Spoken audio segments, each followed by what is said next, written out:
বৈষম্যের বিরুদ্ধে অধিকার আদায়ের লক্ষ্যে আমরা যে সাধারণ জনগণের অধিকার আদায়ের লক্ষ্যে যে আন্দোলনের ডাক দিয়েছিলাম, সেই আন্দোলনে বিপক্ষে আমাদের অপর পক্ষ তারাও আন্দোলনের ডাক দিয়েছিল। ভাইরা আমার, তারা গতকালই লেজ গুটিয়ে নিয়ে তারা তাদের প্রোগ্রাম প্রত্যাহার করেছে।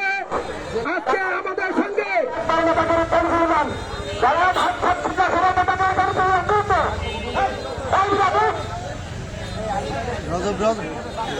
সংগ্রামী ভাইরা আমার, আমরা জেলা বিএনপির নেতৃবৃন্দের সঙ্গে বসেছিলাম।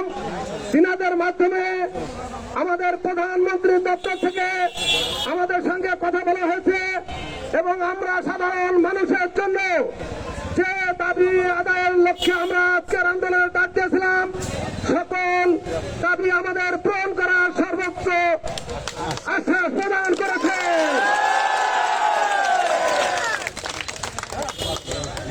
অতএব আমাদের আন্দোলন আজকে সফল হয়েছে, সাধারণ মানুষের অধিকার আদায় হয়েছে। সে কারণে আজকে আমাদের এই প্রোগ্রাম এখান থেকে আমরা আজকে সমাপ্তি ঘোষণা করে আমরা তার পানি ফিরে যাব। সে লক্ষ্যে আমাদের মাননীয় আহ্বায়ক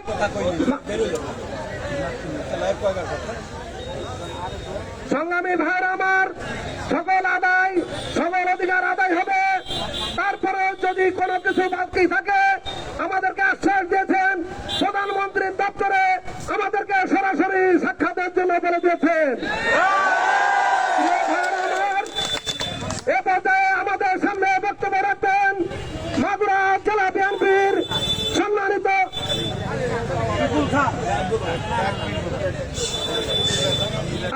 আমাদের মাঝে বক্তব্য রাখবেন মোহাম্মদ কিজিল হাসান।